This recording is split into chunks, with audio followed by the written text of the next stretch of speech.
Olá para você, eu sou Érica Lima e hoje aqui no Convergente, no nosso debate político, a gente tem a presença dessa grande pessoa, que é o professor Jorge Fernando Monteverde, né? Formado em Direito. Fala um pouco de você. Bom dia a todos, boa tarde, boa noite para quem for assistir depois. Isso é até um jargão meu das minhas aulas que eu falo para os alunos. Bom dia, boa tarde, boa noite, porque a gente não sabe quando é que eles vão assistir às aulas, né? Mas, enfim, assim, eu sou formado pela Universidade do Estado do Amazonas, né? Eu sou mestre pela Universidade do Estado do Amazonas. Eu sou especialista em Direito Público pela Universidade do Estado do Olha só Amazonas. que legal. Eu sou especialista em Processo Civil pela Universidade IBMEC, né, São Paulo. Sou especialista em Direito Constitucional pela Universidade da IBMEC São Paulo e sou doutorando da PUC Minas agora. Concluo agora no meu próximo semestre, se Deus quiser, eu concluo meu doutoramento. E é casado, Sou né? Tem uma casado, bebê. tenho uma Como é que tu bebezinha. tirou tempo para isso? É difícil, né? Não é fácil não, mas sou casado, sou bem casado, tenho uma esposa maravilhosa, tenho uma filha maravilhosa, abençoada, graças a Deus. Sou advogado também, né? Que eu esqueci de falar, é tanta coisa que a gente faz, né? Sou advogado também, tenho meu escritório, né? Também sou advogado de uma grande construtora aqui no estado do Amazonas. E tem que dar tempo para tudo isso, né? Tem que dar tempo para ir para o zoológico, ir para brincadeira com as crianças no final de semana. Mas é o jeito, não tem isso não. E também a gente trabalha a política do estado do Amazonas, né? Já há um bom tempo, né? Sou professor da matéria, né? Direito eleitoral da Faculdade La Salle, né? Então, assim, é uma grande responsabilidade, né? Deus só dá essa responsabilidade para a gente porque a gente tem essa possibilidade, essa responsabilidade de colocar nossas ferramentas no dia a dia para poder propor o melhor, tanto para o aluno, como para o cliente, como para o colega, como para o amigo. Eu aproveito aqui e mando um beijo pro Lucas, que é aluno do La Salle, né? Vai estar acompanhando aqui a nossa entrevista. E eu agradeço muito. Quando a gente começa uma entrevista, muitas vezes, né, quem está entrevistando vai falando as credenciais. Mas eu sempre gosto que a pessoa fale de si, porque são suas conquistas, é realmente a sua trajetória. E eu agradeço muito em nome de toda a equipe do Convergente, que é escrito por mulheres que sabem falar de política. E hoje o tema que a gente vai trabalhar é justamente isso, professor. É sobre essa reforma política. O que é essa reforma política? Quando foi que ela começou a ser discutida? E como é que está ela nos bastidores? Tá, assim, essa reforma política, né, ela já tem mais de anos, né, tem um ano e pouquinho que eles querem fazer. Por que aconteceu essa ideia, essa idealização dessa reforma política, né?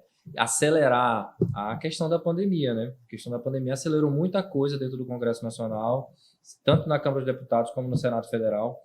É até muito de surpreender essa conduta do Senado Federal para tomar a frente dessa situação toda, dessa reforma política, porque é muito de praxe a Câmara dos Deputados realizar esse tipo de atitude, né? O Senado quase não faz isso. Só que o Senado tomou a antemão toda aí para poder tentar fazer essa reforma política, que eles não chamam de reforma política, tá? Fique bem claro, eles não falam que é reforma política, eles falam que é aprimoramento da eleição brasileira, né? E para nós aqui, meros mortais, né, nós sabemos que é uma reforma política, né? Então, assim, o que eu visualizo, assim, por exemplo, da bancada feminista, né, dentro do Senado Federal e dentro da Câmara dos Deputados, tiveram algumas barganhas políticas dentro do seu métier interno, né, e fizeram algumas propostas para a ala do feminismo, né, para a ala da mulher dentro da política brasileira, e foi bem quisto por elas, porque, assim, a mulher na política brasileira, ela já quase não tem muita coisa, né? Sim. Ela não tem uma prioridade dentro da própria política, e de 100% ser proposto 30% do fundo partidário já é um ganho gigantesco. Só que, assim, falando sobre igualdade, né, você visualiza que essa igualdade ela é inexistente dentro do sistema político brasileiro. E o que ficou nessa situação, né, dessa reforma política, né? Eles estão falando sobre a questão do voto proporcional, estão falando sobre a questão do fundo partidário, que foi até vetado pelo presidente da República agora de 5,7 bilhões de reais para a próxima eleição, que vai ser muito difícil ser votado até outubro esse veto presidencial, mas tudo é possível na Câmara dos Deputados e no Senado Federal, né? Então, assim, tem muita coisa acontecendo nos bastidores, do Senado e da Câmara dos Deputados, do Congresso Nacional, que a população desconhece, a gente totalmente é desconhecedor. Uma das propostas que estão sendo realizadas dentro dessa reforma é uma igualdade, tanto na Câmara dos Vereadores, como na Câmara dos Deputados, como na Câmara dos Deputados Estadual da Assembleia Legislativa de cada estado, como também no cenário federal. Mas é muita coisa que está acontecendo e a gente não pode só chamar de aprimoramento de política brasileira, né? É uma reforma mesmo que está ocorrendo. Acompanhando assim os bastidores, uma coisa que está sendo muito discutida é essa PEC, sobre a questão de coligação. E eu mesma gostaria de que você falasse um pouco sobre o que é a coligação, como ela funciona no momento e qual é a proposta de mudança. E aí eu gostaria que você, né, enquanto especialista dessa área, uma pessoa que tem muita referência, inclusive a gente agradece novamente por você ter aceitado esse convite para falar tão didaticamente com o Convergente e todos os nossos seguidores, para explicar como que isso funciona, como que pode mudar e dizer assim, se vai ficar melhor ou não. Porque tem aquelas propostas de mudança, mas nem tudo que é mudança é para o melhor, né? Principalmente falando de política, né? Bom, assim, nós no Estado brasileiro, essa questão da coligação, ela é muito simples, eu vou ser bem didático isso aí. A coligação, ela não tem, hoje em dia, ela não tem uma obrigatoriedade de uma legalidade de fazer um processo de coligar. É se juntar partidos e falar assim, nós estamos no mesmo barco, no mesmo navio e precisamos desenvolver um bom trabalho de política. E é feito dessa forma. Eu quero coligar com o partido PSL, com exemplo, PSL, com PR, com PT, um exemplo, que não são partidos que se coligam. E querem fazer uma campanha política coligada, não existe uma obrigatoriedade nem uma legalidade. Sim. O que eles querem fazer é um processo de legalização, é simples.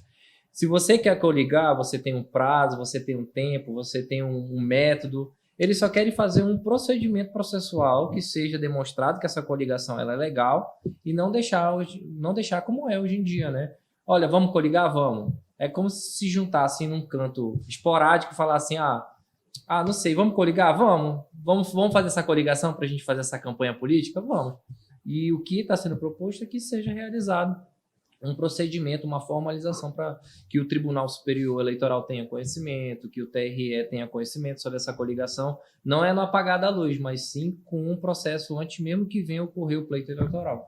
A gente sabe que muitas dessas decisões, elas realmente são tomadas nos bastidores assim, os jantares, com umas conversas informais, né? Uns telefonemas informais, nem telefonema mais, né? Porque tem a questão do grampo, hein, gente? E nessa situação, a gente já tem aí um exemplo claro, principalmente aqui, se a gente for comparar no estado do Amazonas, de muitas pessoas que tiveram mais votos e não assumiram o cargo. Certo. E aí o eleitor ele tem aquela sensação, poxa, mas a gente votou, não é a gente que tem a tomada de decisão, que matematicamente se a pessoa teve mais voto, ela vai assumir, mas a gente vê que com a forma de organização das coligações partidárias, a gente vê o que o senhor vai explicar, né, sobre o que é esses percentuais, né? O que é o partido que tem mais força, menos força, e por que esse partido tem o que chamado, que eu acho que a palavra não é privilégio, mas concessão, né? Sim. De conseguir agregar mais votos e determinar que aquele político A, B, daquele determinado partido vai assumir. Assim, isso é chamado de legenda, né? Essa legenda ela vem muito da força que o partido político tem durante esse tempo todo. Então, assim, um partido político que tem uma expressão de votos grande, que é a legenda, ela vai ter uma obrigatoriedade, aquela pessoa que queira participar no pleito eleitoral pelo aquele partido vai ter uma obrigatoriedade de atingir uma certa quarta parte de votos. E tem partidos de menor expressão que não tem essa obrigatoriedade de ter uma quantidade absurda de votos para ser eleito. O que as pessoas, eu vou explicar de uma forma bem clara e bem precisa. O que as pessoas fazem hoje em dia? Não querem mais se vincilhar, não querem mais se ligar a um partido de grande expressão, querem se ligar a partidos de pequena expressão para poder ter a possibilidade de ser eleito. É isso que acontece. Então, assim, vamos dizer um partido que venha a surgir, que hoje em dia tem a possibilidade muito pequena de um partido novo surgir, né? Vamos dizer que surge hoje um novo partido. Essa pessoa não vai ter uma legenda, uma obrigatoriedade gigantesca. Então, quanto é que é de legenda para poder ser eleito? Por exemplo, o vereador sumiu, aí vamos lá, tem 3 mil votos, já fica eleito pelo partido, que é representante do partido direto. Essa pessoa vai escolher. Ela vai escolher um partido de menor expressão, que foi criado agora, de vez um partido de maior expressão, porque tem uma obrigatoriedade de votos maior. Então, assim, é muito melhor O que essa reforma está querendo fazer? Justamente o voto proporcional, para poder delimitar essa situação e acabar com esse jogo de partidos no sentido de voto e questão de quantidade de votos que precisa ser eleito. Hoje em dia, para a pessoa ser eleita por um partido de grande expressão, vamos colocar para deputado federal, ele tem que ter em torno de 80 mil a 150 mil votos. Muito voto. É muita gente, né? Então, assim, se você vai se você se coloca, se vencilia, se faz partidário daquele partido ali, se faz parte de um partido de menor expressão, você precisa ter 25 mil votos, 20 mil votos. Olha a diferença, né? Tá absurdo, né? E ele vai ser eleito. E o outro que não conseguiu alcançar a legenda daquele partido não vai ser eleito. E você fazendo uma reflexão, né? Como Jorge Fernando eleitor, como é que você percebe isso? Como é que você analisa isso? Isso é benéfico para o país, essa reforma, dentro desse quesito? Ela vai passar ou não vai passar? Olha, assim, você me fez 4 perguntas em uma só, né? Mas vamos pela primeira. Eu acho que essa reforma, ela tem pontos positivos e tem pontos negativos. Vamos começar pelos positivos, né? A reforma, ela está visualizando ali, fazendo uma modificação do sistema eleitoral no apagar da luz para a próxima eleição. Eu acho que deveria ser trabalhado, todos os pontos, né, deveriam ser trabalhados de uma forma bem mais clara para toda a população e poder ser colocado, sem ser nessa eleição que vai vir agora para 2022, mas para uma próxima eleição. O que eu colocaria para essa próxima eleição? O fundo partidário eleitoral pautado à mulher. Eu colocaria porque existe uma desigualdade dentro da questão política nacional, estadual e municipal com a mulher, de uma diferença gigantesca. Gigantesca. Se a mulher ela está no meio político, foi alguém que colocou ela nunca consegue pelos méritos dela.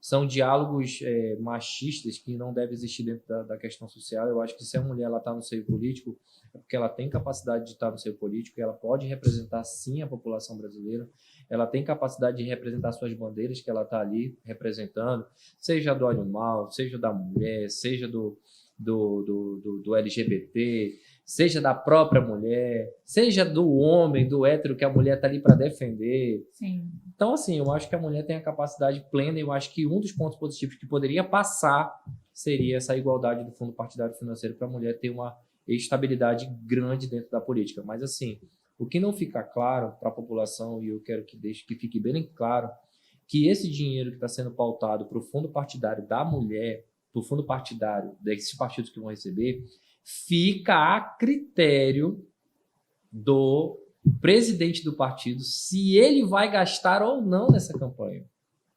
Então, assim, isso não quer dizer que esse dinheiro que está sendo pautado para a mulher participar na campanha que vai ser utilizado pela mulher.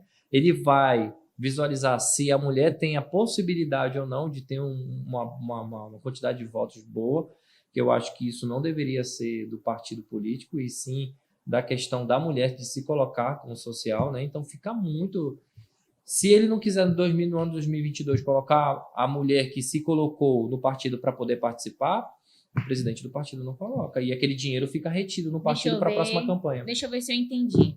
Vai eu lá, me candidato como vereador num determinado partido. Perfeito. E ele recebe o fundo Perfeito. para a mulher. Perfeito. Mas o presidente vai decidir se ele vai, né, disponibilizar para mim esse valor, né, para me enxertar na minha campanha, ou não. E ele pode utilizar também esse valor com o partido? Não. Com outros candidatos? Com outras candidatas. Com outras candidatas, que é pautado ele não só a mulher. trabalha igual. Não trabalha igual. Então, assim, vamos dizer que tem uma mulher que tem uma quantidade de votos de expressão. Isso é interno, é questão de partido. Isso aqui, o que nós estamos conversando hoje aqui, isso não é divulgado na questão social, né? Então, assim, o presidente do partido, ele não vai... Em regra, ele tem que fazer isso. Ele tem que dividir a cota à parte igual para todas, né?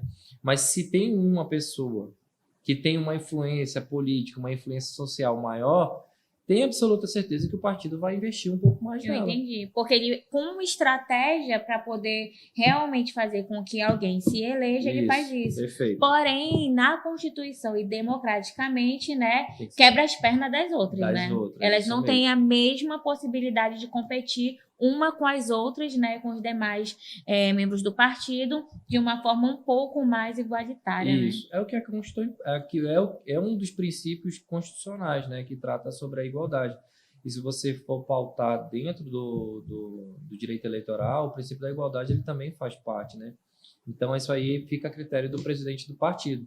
E uma coisa que fique bem clara, se o presidente do partido entender que não deve se utilizar desse fundo partidário nessa eleição para a mulher, ele pode reter para fazer uma campanha política interna para poder tentar eleger uma outra pessoa no próximo pleito eleitoral, tanto para vereador, como para governo, como para deputado estadual, para deputado federal, até mesmo para presidente da República.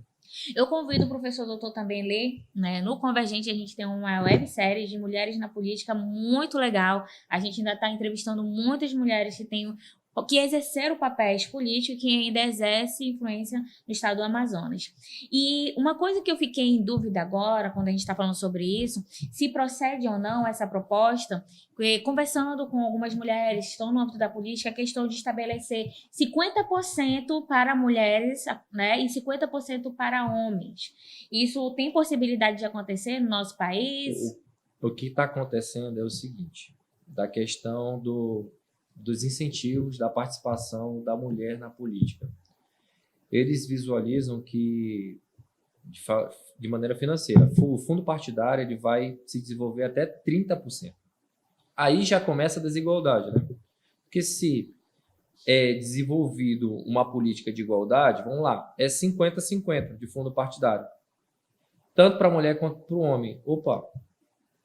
Então, o que nós tínhamos que era 100 foi para 70, saiu de 70, foi para 50. Opa, a mulher vai tomar o espaço, esse é o pensamento, a mulher vai tomar o espaço do homem na política. Só que o que a gente precisa entender é que existe a igualdade e que a mulher deve participar sim. Ela não pode só ficar atrás do seu esposo ou do seu companheiro, do seu cônjuge, daquela pessoa que lhe acompanha, falar assim, eu não tenho capacidade.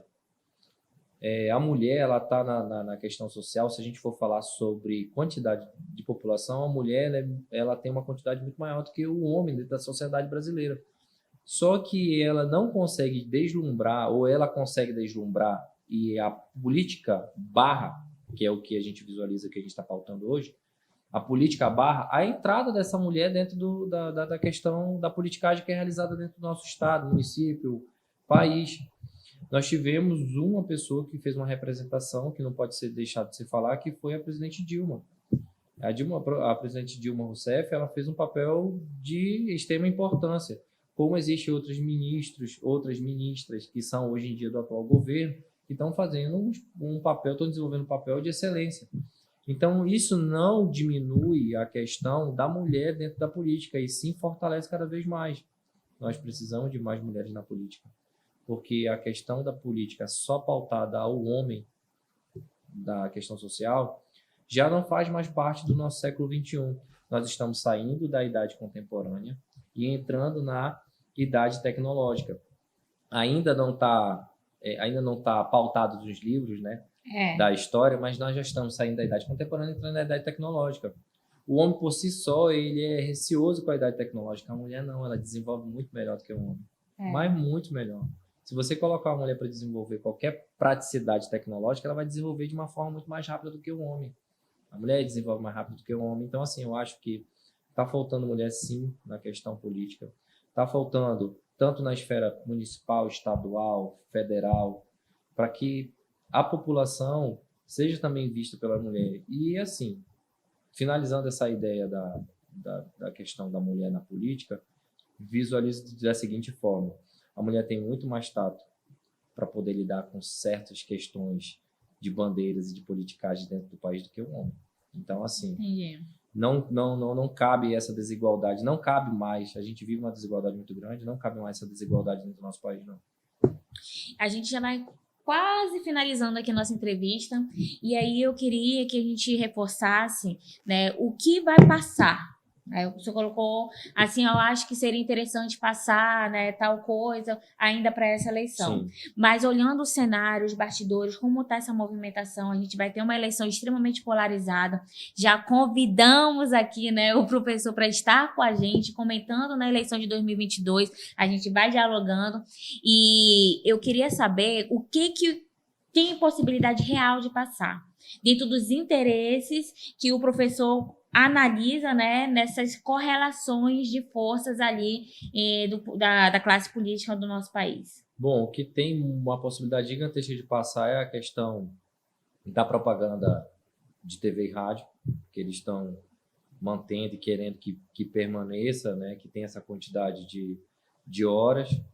E esses partidos menores aí, que não têm uma expressão muito grande, não vão ter essa questão da carga horária, então já vai misturar de novo, porque isso já é injustiça. já trabalha, porque assim, não trabalha a igualdade, né? E antigamente, se você visualizar na campanha anterior, as coligações são realizadas justamente por isso, porque um partido menor tem uma carga horária dentro de uma TV, tem uma carga horária dentro de uma rádio, ele vai se coligar com um partido maior para poder participar também, e o partido menor não fica de escanteio, né? Eu acho muito provável essa questão do partido, da questão da TV e rádio só ficarem para os partidos que estão dentro do Congresso Nacional, que são 30 partidos. Então, tem uma possibilidade muito grande disso passar. E também tem a possibilidade muito grande de passar o limite de candidaturas, de pessoas que possam se candidatar. Mas como assim? O limite de pessoas que possam se candidatar? Eles querem fazer uma limitação de pessoas que possam participar do pleito, que também traz uma desigualdade social. A pessoa que, sei lá, nós queremos um representante do Monte Oreb, exemplo aqui não vai ter a possibilidade porque não tem legenda, não tem partido forte, não tem, então tem uma possibilidade muito grande de também passar. E a questão do fundo eleitoral pautado dos 30% a mulher tem uma possibilidade gigantesca de passar. E essa questão dos 5,7 bilhões, né? O presidente Bolsonaro, ele vetou, mas isso não significa que vai ser impedido. Sim. Mesmo porque uma coisa que me chama atenção, analisando essa dinâmica, né, dessas relações, é que grande parte dos apoiadores, inclusive, votaram a favor desse fundo de 5,7 bilhões do presidente Bolsonaro. E o presidente Bolsonaro vem e diz, não, eu veto. Não é uma discrepância um pouco assim? Não sei, né? Eu tô colocando aqui pra gente ir refletindo juntos. E o que o senhor acha? Acho que vai passar esse 5,7 ou vai dar uma reduzida? A gente tá vivendo um momento muito crítico no Brasil em termos de economia, né? Isso, assim, tem tanta coisa para ser dita e ser conversada sobre isso, mas eu vou tentar minimizar o máximo possível aqui. Primeiro que nós estamos prestes de uma crise econômica de novo dentro do nosso país, ninguém fala nada, ninguém diz nada, mas assim, eu pauto aí, pelo menos daqui a uns 6 meses, a 8 meses no máximo, está estourando uma nova crise financeira dentro do nosso país, do nosso estado, do nosso município. Faltar alimentos na mesa dos brasileiros. Então, assim, está uma situação muito crítica e as pessoas não estão conseguindo visualizar isso. A questão do fundo partidário de 5,7 bilhões está acima do teto da educação. Uma coisa que nós não podemos deixar de comparar. A questão do teto financeiro da educação, salvo engano, está de 5,3 a 5,4 bilhões. E o fundo partidário, da noite para o dia, quer ir para 5,7 bilhões de reais, que já está sendo discutido desde o ano passado. O que nós visualizamos? É necessário uma quantidade de dinheiro para a política ser desenvolvida? Sim, é necessário, mas não pode ser prioridade acima da educação e da saúde. Então, assim, eu visualizo que esse veto não foi um veto pautado para a educação e para a saúde, foi um veto político mais, falando assim, vocês estão pedindo, mas não vou dar. E outra coisa, vocês estão pedindo e vocês não estão me ajudando naquilo que eu desejo que tem que ser feito pelo país. Então, assim, eu vou vetar. O veto dele, presidencial, é um veto que vai se perdurar, que vai se concretizar. Tem a possibilidade, né, da Câmara dos Deputados do Senado Federal fazer uma nova votação justamente sobre a questão do veto e o veto presidencial cair por terra, né? Mas isso é uma articulação política gigantesca, né, dos 513 deputados ali. Então, o pessoal que está ali em Brasília, que quer fazer algo pela população, que está lutando, as pessoas não dormem, né? As pessoas não deixam de trabalhar, né? Estão trabalhando 24 horas, principalmente quem trabalha dentro da política, né? E o assessorado é gigantesco, né? Uma equipe gigantesca por trás para poder fazer política para a população brasileira. Mas existe a possibilidade, sim, desse veto cair, esse veto presencial, e permanecer essa questão dos 5,7 bilhões de reais para poder ser enxertado na próxima campanha do ano de 2022. Então, assim, falando financeiramente, é um ponto positivo para os estados fazer essa movimentação e essa articulação política financeira dentro da campanha, porque movimenta a economia.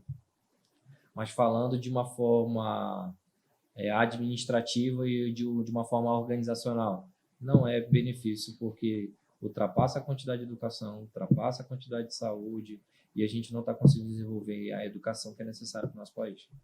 Eu aproveito aqui e mando um beijo para o doutor Elson, doutor Maurílio, doutora Ana Carolina Castelo Branco, e aí com a presença do doutor Jorge Fernando. Eu adorei a aula. Eu acho que foi uma aula, né? Seus alunos são privilegiados. Eu agradeço muito em nome de toda a equipe do Convergente. A gente tem esse compromisso de levar a informação para a população de uma forma didática, né? Da educação realmente. As pessoas elas estão acompanhando as redes sociais, mas não é muito fake news. Na verdade. Então, continua assistindo o Convergente. E eu deixo aqui, doutor, para você deixar uma contribuição, alguma reflexão para a gente finalizar a nossa entrevista. E já deixo de antemão um convite, né? Para você pensar com carinho, para vir aí com a gente ser parceiro aqui no nosso Convergente. Com certeza. Respondendo a primeira pergunta e depois o espaço que foi dado, eu agradeço pelo convite, né? Não só eu, como toda a equipe por trás disso tudo. E pode contar comigo, pode contar com a minha presença para a gente poder participar aí e acompanhar o pleito eleitoral do ano de 2022, que vai ser um pleito, espero que seja um pleito muito, muito tranquilo, muito legal, para que as pessoas possam participar, mas as previsões são outras, mas a gente vai esperar uma coisa bem legal, bem bacana, e assim, vou participar, conte conosco, a gente está aqui para poder fazer uma questão democrática e passar essa informação para a população de uma maneira bem clara, bem precisa, e que a população entenda, tanto da pessoa que tenha o maior conhecimento possível e a pessoa que tenha o menor conhecimento possível, que as palavras que saiam daqui da nossa entrevista, do nosso diálogo, sejam palavras esclarecedoras para a população. E eu quero agradecer agora a oportunidade e quero deixar uma mensagem para todas as pessoas que estão no estado do Amazonas, no município de Manaus e outras pessoas que vão assistir no site, que acreditem em si no ser humano, acreditem em si na política brasileira, e que essa igualdade venha a ser pautada pela questão da mulher dentro da sociedade brasileira, que ela não pode nunca mais ser esquecida. Obrigado a todos. Um beijo também para a doutora Brenda, que está assistindo a gente. E uma coisa que a gente ainda quer discutir para outros debates políticos sobre a questão de como vai ficar essa legislação eleitoral sobre mídias e redes sociais. É um tema muito importante, muito interessante. Então, vem com a gente aqui no Convergente. Um beijo para vocês.